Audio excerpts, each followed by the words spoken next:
Hi, I'm Anna. And I'm Kent. And this is Film and Family, a podcast for professionals in the film and entertainment industries who want to experience greater joy and satisfaction in both their personal and professional lives. Let's jump right in. Today we want to talk about a really important topic, which is how to generate motivation. And this comes up all the time with my clients because I think sometimes we think that motivation hits us and just knocks us down sometimes, and we can wait around for it to come. Or that we have to wait around for it to come. Yeah. And then frustrating. If we think that, then we're just kind of doing what I call riding the waves of motivation, where when they come, we get excited, we work on a project, and then it goes and it passes, and you have to wait for that motivation to hit you again. So we're going to talk about how to generate motivation. Yeah. And something I think about riding the waves, the only reason that's really a problem in my experience is that I'll feel this wave of motivation. I'll ride it because I'll have this great idea for a project or a podcast or a, this new thing. And then what happens is I ride that wave. I get it all started. I kind of set it up, and then it gets hard or I get busy with something else. And if all I'm doing is riding a wave, by the time the next wave has come, usually I've given up on that idea by then. Usually I've come up with lots of reasons to be like, well, that thing's kind of over, or I'm kind of done with that thing. And maybe it lasts a couple waves even, but usually it doesn't go much farther than one or two waves. And we find ourselves starting a lot of excellent ideas, and they die, especially the ones that are on speculation. Well, and I think we give the credit to the idea, like, oh, this idea really motivated me, but then I wasn't feeling it anymore. Mm-hmm. And the truth is, an idea can't make you feel anything. Well, actually, that's not true. A thought can make you feel things. We'll get to that. But the project itself can't make you feel motivated. Yeah. So motivation comes and goes. It's unpredictable. That's an idea I think a lot of us have. So we want to explore, is that true? Is there any way to have consistent motivation? I think another one is opportunity. I wait around a lot I found myself in the past waiting around for a really great opportunity. Maybe I need a job offer to work hard, or I need funding to work on something. Otherwise, I can't justify it. This is something we've seen over and over again as we've been self-employed. I remember when we first got started with our company and we were kind of waiting around for someone to hire us. We were like, oh, we do film now. We do any kind of film you need. Tell people and wait for the phone to ring, yeah. And no one was hiring us. And then finally we said, okay, let's just make something, whether we're paid or not, every week. And so we started offering to make like a wedding video for a friend, or for free. We went rock climbing and we were like, let's shoot a video. These were all terrible, by the way. Yeah, but we were making stuff, and then people saw that we were making stuff, and it was like magic. Okay. It wasn't even like anything went viral or they were any good. No. People just started realizing, oh, these are the guys. It was like 3 weeks, I think. And then after that, we were getting paid to do stuff. And that might not be everyone's experience. It shouldn't have been ours. They weren't good videos. It wasn't like amazing. But that's how it worked. All of a sudden, people realized these guys are actually making videos. So that's kind of how you can create your own opportunity, is just do the thing that you want to get paid to do before anyone's going to pay you to do it. And then that's been our experience again as we've started businesses. And every time we start something new, we've always had to do it before someone pays us first, before we get the paid job.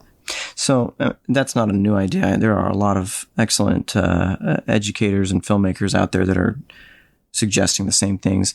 I think something else that I think is a misconception for what creates motivation is incentives. This idea of, if you want to incentivize someone, that's what will motivate them. If you give them a bonus or you incentivize them with the potential of a bonus, then they'll work harder. Or or a promotion will make them work harder. And even in the business world, I think that's proven to be statistically not very true. It works sometimes, but not long term. And people will find that you keep trying to promote people and they're quitting their jobs anyway. It really seems like it would work.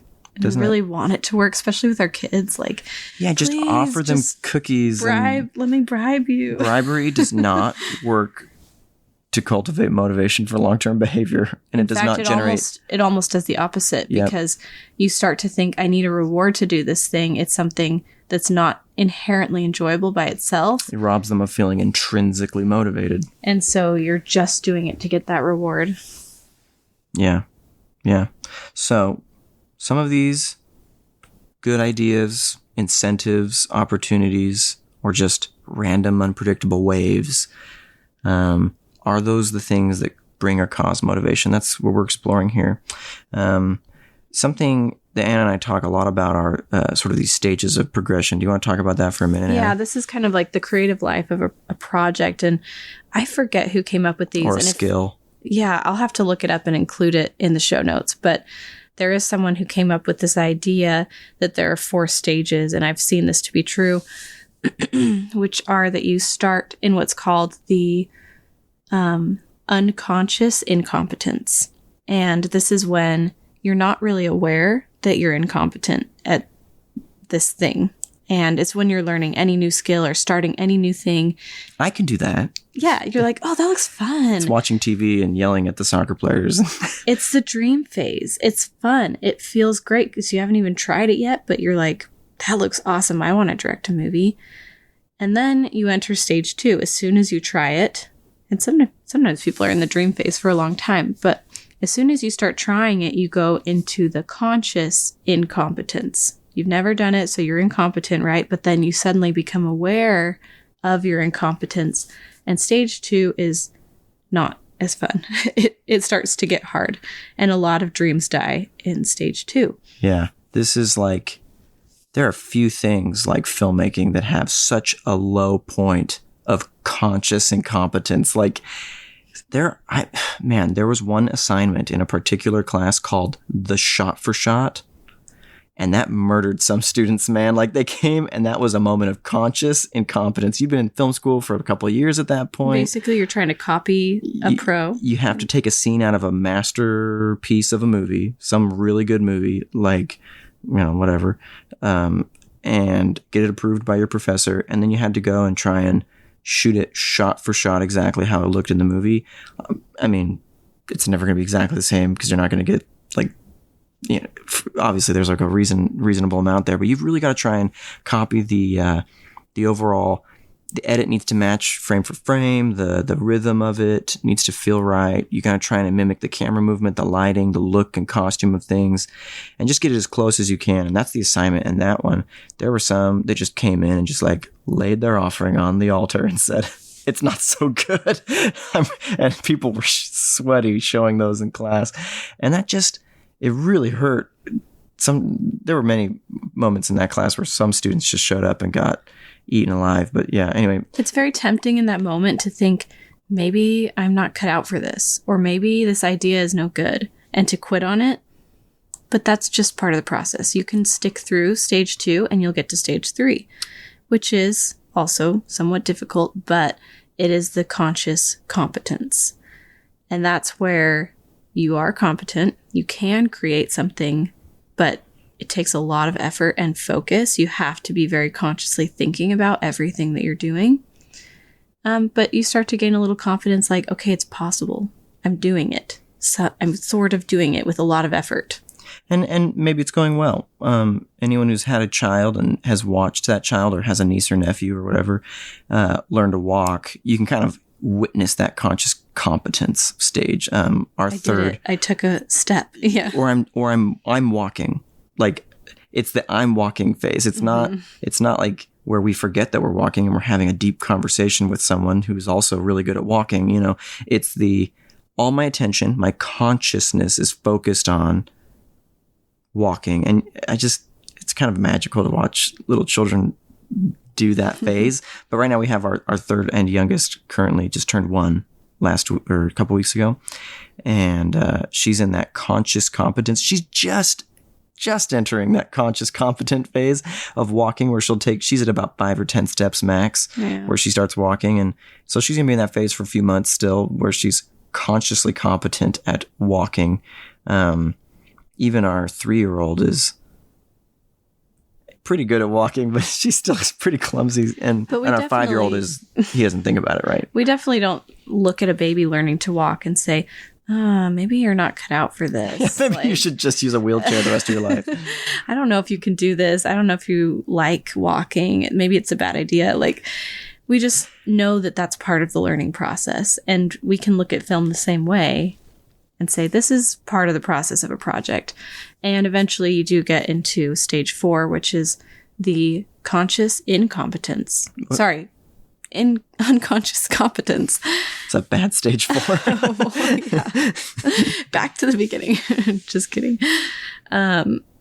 So that's like when you learn to drive and eventually you don't have to think about it anymore. And you accidentally drive to the wrong place, maybe because you're not even thinking about it at all. Or walking, right? You don't have to think about walking at all. And if you mess up, that still can happen. Sometimes I still trip. Kind of frequently. I'm kind of clumsy, but I don't ever make it mean that I don't know how to walk because most of the time I can do it without thinking. Yeah. Spielberg read the script for The Post, and 9 months later, they were in the advanced stages of the editing room process. I mean, that movie, for most of us, would take us like years to get off the ground. But Spielberg, at this point, is at that level of unconscious competence as a filmmaker. And he has also just the network and the connections that at this point in his career, he is unconsciously competent at filmmaking. That doesn't mean he's perfect. He's not perfect. It just means that he's fluent. And you don't even have to like his films. But anyone who can pop a movie like that out in 9 months and it gets into the Oscar running and it's like his mediocre offerings as far as his career is concerned, I think that movie was great, personally. Well, film is just a language, and so he's learned to speak that language fluently. He's very fluent. And you may like or dislike what he says or how he says it, but he knows what he's saying and he knows how to say it. Yeah, and you know what's funny? You misspoke just a minute ago, Anna, and said that the 4th stage was conscious incompetence, which sounds really depressing. But you know, that reminded me of something my art teacher taught me in college about this idea of the hand and the eye, which the hand is what draws and the eye is what sees the drawing as you're doing it. And I took a figure drawing class where there's the model sitting on like a pedestal or somehow posing and you have to draw them. And boy, do I remember the conscious incompetent stage of that. Day 1 was super scary. But I mean, there was also phases where my drawings started to look good after weeks and hours and hours and hundreds of drawings. Suddenly I started to go, oh, these cool principles and these things that were just magic to me before, I'm actually doing some of these and it starts to look good. But then suddenly he talked about this. This was a normal phenomenon. You'd show up to class one day and you can't draw a thing. And you call that writer's block, whatever. It's actually not that you've gotten any worse at drawing. It's that your eye has learned to see a deeper level into these principles, and it starts to say, oh no, you're actually not quite nailing that principle. The design potential that your eye can see has actually increased, and you're able to discern between the mediocre and the excellent and the super excellent artists. And so that's like your taste is improving, your eyesight, your discernment as an artist is improving, and you're going to feel like you can't draw a thing all day, even though you haven't gotten any worse. And then your hand has to catch up to your eye. And then after your hand is caught up for a while and you're feeling really proud of yourself, your eye will leap ahead. So, you know, I think it's funny that you kind of misspoke, but that's actually kind of how it goes sometimes. We'll feel like we're in the unconscious competence stage, and we'll feel so good about our self-esteem. And then all of a sudden our eye will leap forward, and as filmmakers will go, or as parents or as artists or as musicians, whatever it is, it doesn't really matter. It's anything in life. You realize, oh my gosh, I really, there's room to grow. And that's actually a really great thing, I think. Sorry, I just want to throw that in there. Yeah, I was actually going to ask you to tell that because that's something we refer to a lot is the eye and the hand, and that process of you kind of go back to the beginning again, but you're not really going back. You're still progressing. You're moving forward. It's just your eye is developing, and then your hand develops, and then your eye develops again. So that's personally a very motivating and encouraging thought for me. Yeah. So let's talk a little bit about what actually creates emotion, other than the thing that we just mentioned, at least for me. Motivation. What did I say? Emotion. Oh, thank you. I mean, it's sort of the same thing. Well, right? What actually creates emotions like motivation? We're talking specifically about motivation. And so I just said that last idea of the eye and the hand, that's helped me in the past a lot, where I go, okay, I'm not actually reverting back or getting worse. I'm actually just my eye is getting better. And so it looks like I'm getting worse to me. That's just an example of a thought. And not all thoughts will create motivation, but thoughts in general. There are thoughts that will create motivation, and then there were thoughts that deter or kind of snuff out the motivation. And that's something that's really important to us, is that all emotions originate in a thought.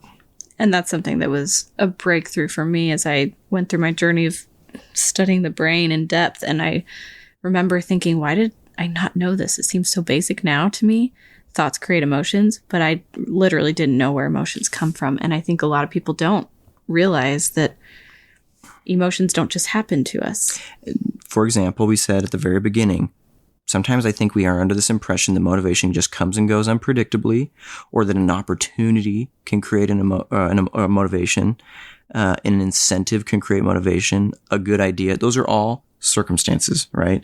That's all a circumstance that we're in, that someone has just given us, quote unquote, an opportunity, or they've offered us an incentive, or we feel motivated all of a sudden. Those aren't thoughts or beliefs, and it's those thoughts and beliefs that are actually going to generate that for us. Well, and the reason we know this is true is because you could take two people in the exact same circumstance, and their experience of it can be completely different depending on what they're thinking and what feelings that's generating for them. And so not everybody who is in the same circumstance will have the same emotion. So the circumstance is not causing the emotion. Yeah. It's once we have a thought about it that we feel some emotion. Yeah. And so some people are incredibly motivated by certain kinds of incentives, and some aren't. It just depends on what your beliefs are, your thoughts, your priorities. And so we want to talk a little bit about some of the things that help us personally feel motivated, or some flavor of motivation, and ask you to consider your own lives and the things you're struggling to feel motivated about, but you want to feel more motivation toward, or you want to be taking more action toward. So one of the things that came to my mind was, once again, I think we've mentioned Viktor Frankl on the podcast before, but he's just a man. He's just amazing. And so he talks a lot about meaning being one of the things that we seek for in life. And that's what a thought is. It's what you're making the circumstance mean. Yeah, exactly. Because that's very relative in terms of like, this blank just happened, or this is my current situation, which means blank. We really can't decide what that means to us. That's very subjective. And so a man, he tells about in his book, Man's Search for Meaning, an older gentleman came to him, and he was a psychotherapist, and came to him and said how his wife had died and he survived her. And he talked about how horrible it was and how depressed he was and just what a difficult thing it was. And he also had some religious beliefs that were somewhat complicating the situation for him, which you can read into the specifics on that in the book. But what then Viktor Frankl kind of talked to him and posed the question, so let me ask you, what do you think your wife would be experiencing if you had died before her? And he goes on to, explain and answer and say, well, I'm sure it would have been horrible for her. Like I know, based on our romance and our life together and everything, that would have been really difficult for her, and maybe more difficult than it even is for me, and all these things. And then Victor said, so every day you're alive, you are sparing her the pain that you are experiencing now. So you are, in essence, continuing to live this life devoted to her by sparing that pain for her, by sacrificing, by choosing to be alive, by being the one who sort of passed away second or not first, right? And the man, he said, was speechless. He just stood up and walked out of the room and never came back for a session again. But he was, because he just, that to him gave him the meaning that he needed to stay motivated to keep living and to find a purpose in his life that kept him moving forward. And I just love that story. Yeah, that's great, because it really was a thought switch. He suddenly made it mean no longer this perceived loss, but now he's making it mean that he's sparing his wife pain. Yeah, a purpose instead of a loss. And that feels so much better. It's such a relief and such a great thing to live for. I actually was going to share a quote from Viktor Frankl, so I'm just going to pull it open right now because this... Actually, no, it's Viktor Frankl quoting Nietzsche's... I'm probably butchering this name. Nietzsche. His words, which I've heard before, but I don't know how to say his name. Nietzsche, I think I've heard. You know what? It's one of those things like gyro. Anyway. There's like 100. I've heard it said many ways. You spelled it, so we should be good. He said, "He who has a why to live for can bear almost any how." And this is a huge one. Viktor Frankl says that his words could be the guiding motto for all psychotherapeutic and psychohygienic efforts regarding prisoners, because that's, the area that he focused on, but also in the coaching that I do, it's something that comes up a lot. Having a really strong why really can get us through anyhow. Yeah. So I'm reminded of my friend Stephanie, who went through this training with me, and it's a very vigorous training, and she we kind of practice and critique each other, and she was doing a practice round and kind of messed up and got some really hard critiques, and it was hard for her. And then when it was her turn to go again later, she found herself really nervous and shaking and just not looking forward to it at all, and asking herself this question: why am I even doing this? I don't want to do this. But that brought her back to her why. And she just remembered, oh yeah, I'm doing this because I love coaching. And I've thought that a lot about things that I do. Like, why am I doing this? Oh yeah, I love filmmaking. I love being a parent. I love the things that I do. And it sounds so simple, but just remembering your why can help you get through the hard times that are going to come with it. And it might take some more in-depth thought work than simply remembering, oh, I love this. It's, we can't go into detail on every single potential possible scenario, but yeah, you go into, ask that question and answer it hard and say, why am I doing it? And answer the question. Don't just say, oh, why am I doing this? And then quit. You don't have to do it. You don't have to. If you don't want to do it, don't do it. But if you want to do it, then figure out why. There's some part of you that wants to do it, or just don't. Yeah, and then when you forget why, do the work to remember. And that's really interesting. Something else that we've talked about in terms of motivation is this idea of shifting your minimum baseline. And what that refers to is like, what to you is the acceptable minimum performance for a given task or goal. A friend of ours gave the example of working out every morning. And he said, all I have to do is wake up, go to the gym, and touch a weight. That's his minimum baseline. Because if your minimum baseline is, I'm going to break a personal record for bench press every week, well, that might be, a good goal to have, but like as a minimum baseline, that's kind of a goal that might keep me in bed in the morning, especially when it's like, oh, it's the weekend, it's Christmas, Yeah, when you're particularly tired. And I'm really tired. But if you just say, all I have to do is go touch weight, and if after that, I can go home. But then you get there and you touch the weight, and guess what you've already done? The hardest part, which is waking up, getting out of bed, getting to the gym. And by the time you touch that weight, do you really want to just go home? The hardest part is deciding to do it. Yeah. And then once you're done asking, am I going to do it? Am I not going to do it? It's really not that hard to keep going. So we've found that really inspiring, and we've started to kind of do that with other things in our lives where we say, okay, all I have to do is write 10 words on the screenplay today or something like that. Or I need to write for 10 minutes. I don't need to set aside a ton of time. But then once you get going, that's the hardest part, is sitting down and starting. And then all of a sudden the ideas really come. Then by the time you've actually written for 10 minutes, or you've written 10 words even, like those 10 words required a lot of thought and coming up with some ideas. And then all of a sudden things can start going. And that's when you don't want to stop, And so I found that to be really helpful. Even so, we homeschool our kids. They're very, very small. They're hardly even old enough to go to kindergarten. The oldest, I mean. So we're homeschooling them, teaching them how to read, for now at least. And I found that to also help me. I'm just like, you know what? If he like wants to quit out early, it's no big deal. All I have to do is sit down and get started with him, and see how far he wants to go.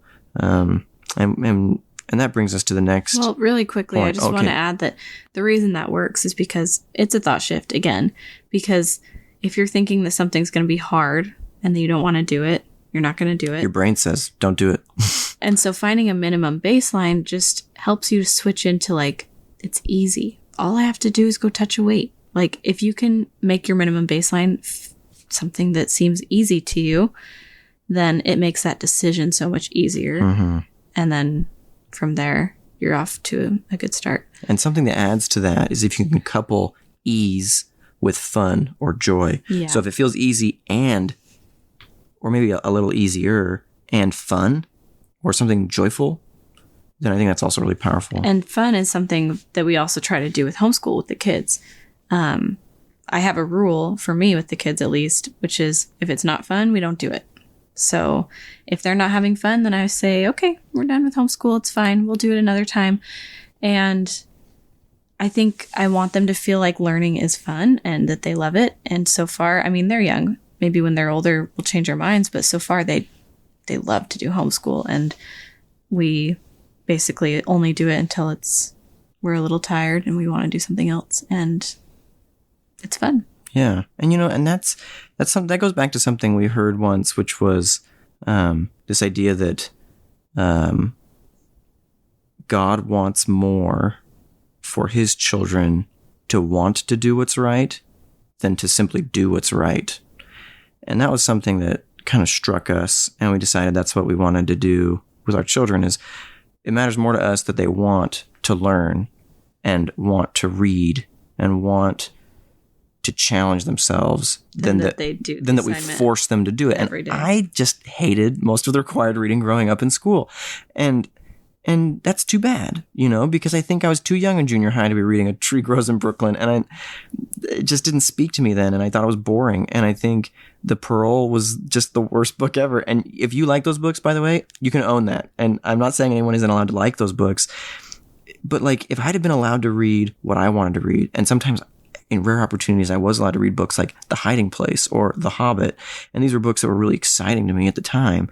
And those were the books that actually got me into reading and helped me maintain it. I hated Shakespeare in high school, but later I learned to love Shakespeare. And I actually think it's really great. And I find a lot of joy in that now.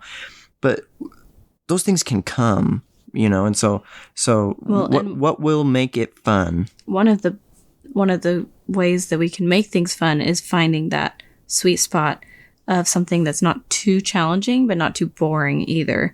And so one way you can make something more fun, like you talked about these books, or Shakespeare, for example, you didn't like Shakespeare way first. Too challenging for me at that young age. It was too challenging, but later it became like a positive challenge. And I think that's where we run into conflict a lot with parents and their kids.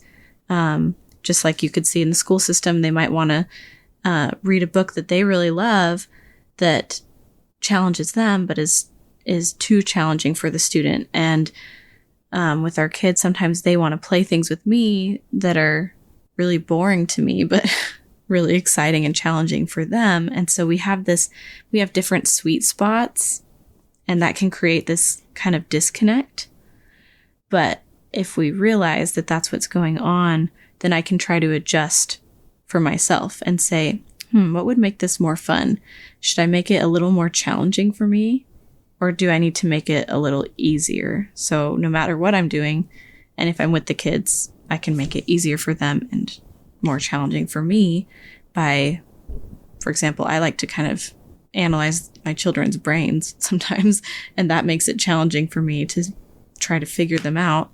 Yeah, observing them I've found to be really fulfilling. Yeah, when you're filming the kids, really trying to figure out what way to feel love. Observe them and see what they're thinking. The task itself that you're engaged in might not be that challenging, obviously, for an adult, but watching them learn can be a real joy. It certainly can be fun, and it can be challenging to try and be applying principles that you're reading in a parenting book or whatever. Mm-hmm. Engage yourself a little more cognitively in the task of parenthood, and that's just parenthood. But yeah, it's anything you can apply that to. So we want to leave you with a few questions. to ask yourself as you consider some of these principles. And we'd love to know your thoughts, things you agree with, disagree with, or just breakthroughs that you may have had during this podcast episode. But here's some questions for you at the close. I'll read the first one. Mm-hmm. What are some things that you're struggling to feel motivated to do? Some common ones are develop a screenplay for an idea you have, just find funding for a project you're trying to make happen. Look for shoulds. Anytime you're saying, I should do this, that's something you're struggling to feel motivated to do, but part of you wants to do it for some reason. Yeah. The next question we kind of jotted down here was, what are your beliefs about why you're not doing them? Are those thoughts true or helpful? Just kind of examining the thoughts behind your emotion and figuring out. Why haven't you done it yet? Your answer to that question might reveal a lot, and you should really analyze, like, oh, I'm not doing it because of this, and then say, is that thing really stopping you? Is that really true? You know? Well, and most likely the answer is a thought. Why haven't I done it yet? You're going to answer with a thought. That thought is not creating motivation for you, and so you're going to want to look for, what are things I do feel motivated to do? What are things I love to do? And why do I love those things? And try and see if you can transfer those thoughts to this other thing or some kind of version of them.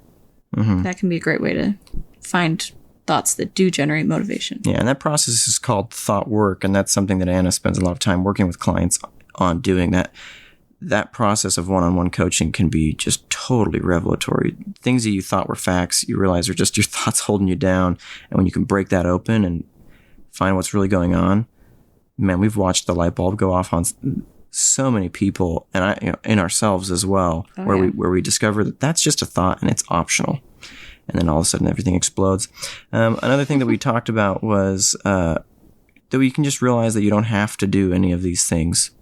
So ask yourself, why do you want to do them? And I think especially with like parenthood, I've felt trapped before. Like, oh, I have to go give in to my children's demands. No, actually, I don't have to. Yeah. And there's even parts of the filmmaking process that I sometimes feel like, I have to do this produce serial task that I'm not as interested in because I want to do this artistic thing. Or, I have to step into this role that wasn't what I got into this to do in the first place, and I don't want to do it, or any of these things. Or even a job, like, I don't want to do this kind of a job. It's not the work I want to do.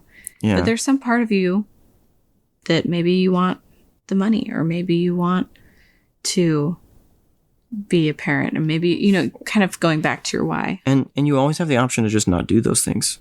Mm-hmm. You always have the option to be like, I'm going to say no to this job, or I'm going to delegate this particular task, or whatever. And then finally, find some thoughts that make it easier, more fun, and more meaningful. Yeah, we've touched on those, but that's just kind of a summary to give you some pointers. So, yeah, that's our episode. Yeah, thanks for joining us.